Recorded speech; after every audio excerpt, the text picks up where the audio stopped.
Miss Rabbit is one of the most beloved characters by the inhabitants of Peppa's world, and her many jobs are the funniest recurring joke in the series. But could there be a dark and sinister reason behind all this?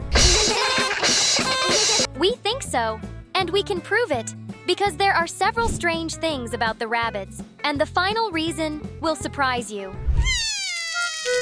Have you ever noticed that the rabbits don't live in the same places or neighborhoods as the other animals? In the episode where Rebecca Rabbit has to go home, but Peppa doesn't want the playtime to end, she ends up being invited to visit the rabbit's house. And we learn that they live in burrows inside the hills, unlike the other animals who live in houses on top of the hills. Many might argue that this is natural for rabbits, but I also think they are isolated from the other animals. It's a case of combining the useful with the pleasant, you know? When I was presenting this theory to the channel team, someone asked me if it's just because they're rodents and the others are mammals that there's this separation. That could be the sweet, innocent explanation they give to execute this setup so well. But I believe there's a more strategic and profound reason for their separation, which I'll prove to you at the end of this video. So grab your tinfoil hats, because today's Peppa Pig theory will make your head spin. Ready? Then let's start another video here on Zigzag. If you still doubt it, here's my first argument from the episode, the biggest muddy puddle in the world. Remember? That's the episode where it rains so much that the entire world floods. Grandpa Pig comes to the rescue with his boat, and along with Peppa, he goes from house to house, asking what everyone wants to eat as they head to the store to ensure no one is left in need during this natural disaster. The strangest part is that no one treats it as a disaster. It's as if someone left the faucet on and the pool overflowed. No big deal. Then they arrive at the store to buy everyone's requests. And there's Miss Rabbit, working while everyone else seems totally unbothered by the tragedy. During their conversation, we see that no one cares to ask her if she's okay.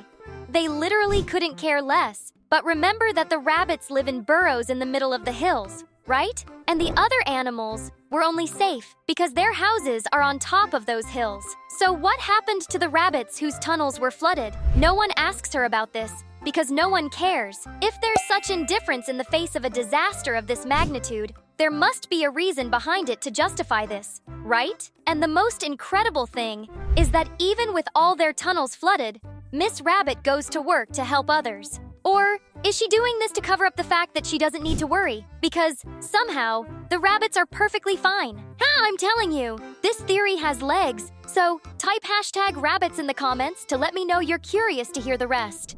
Have you ever stopped to wonder why she has so many jobs? Some might argue it's just an innocent joke that the creators like to keep bringing back. But if we think about it logically, you usually do things based on how much they'll benefit you or the people you care about, right? She's a pilot, a helicopter pilot, a firefighter, a seller, an aquarium cleaner, a taxi driver, an elevator operator, and countless other things I can't even remember right now. What kind of benefit could someone gain by working themselves to the bone like this? The immediate answer that comes to mind is money, cash, dough, greenbacks. And since rabbits reproduce a lot, she definitely has a big family to feed. Or does she? Even after that flood. And now, does she want revenge on the rest of the world that ignored her while her entire family drowned and only she survived? But what could someone in her position, with so many jobs, want to do to take revenge on an entire society? There's only one answer: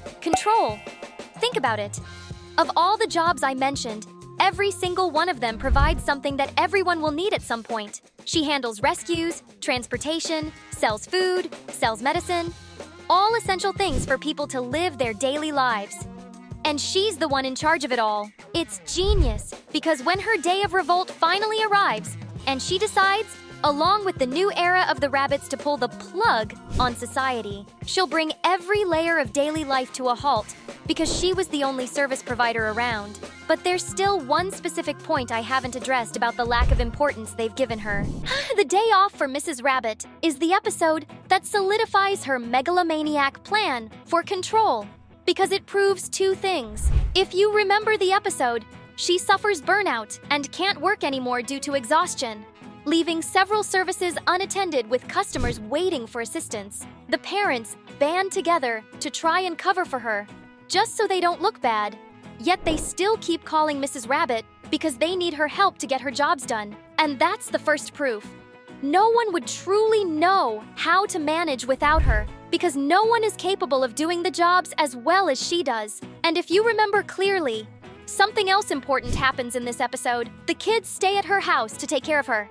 And, she wasn't okay. Burnout is a serious issue that requires rest and support. The best way to rest is definitely not having a bunch of kids around you, talking in your ear, telling you what to do, because they're stuck in their little playtime world, like Susie pretending to be a nurse, when she really needed a real nurse. The second thing this proves is, no one really cares about her. And these are all the proofs she needed.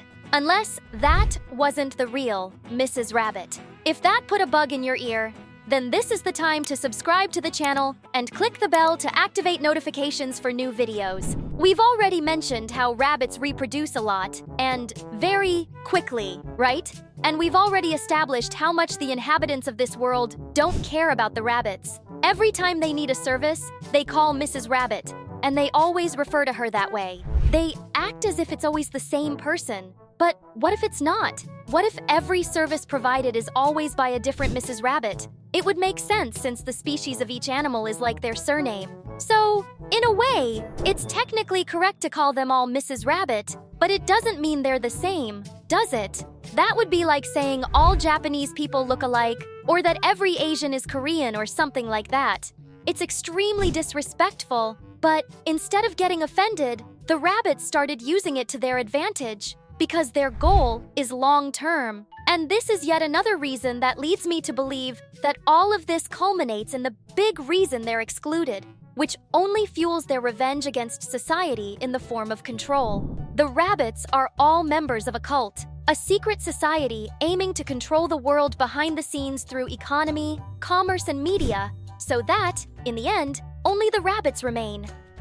Because if you stop to think about it, even though they're isolated, the rabbits are the majority of the population, as there are so many of them, while there's only one family for each species of other animals. And the structure of the cult is entirely centered around the figure of a single person, a matriarch who serves as the mother of all the Mrs. Rabbits that came after the sole survivor of the flood. The one and only who is referred to as Mommy Rabbit. Think about it carefully. Why are all the other female rabbits called Mrs. Rabbit or Miss Rabbit, but only one, Rebecca's mother, one of Peppa's best friends, is called Mommy Rabbit? Obviously, it's because of her relationship with Rebecca. But since rabbits reproduce so much, who's to say that Mother Rabbit isn't the mother of many other rabbits, or perhaps of all of them? Who's to say that this matriarch of the cult of the rabbits' new age isn't the original Mrs. Rabbit? That's why I think this theory makes so much sense, because all the pieces fit together in a way that's impossible to ignore. What do you think? I want to know in the comments. Oh,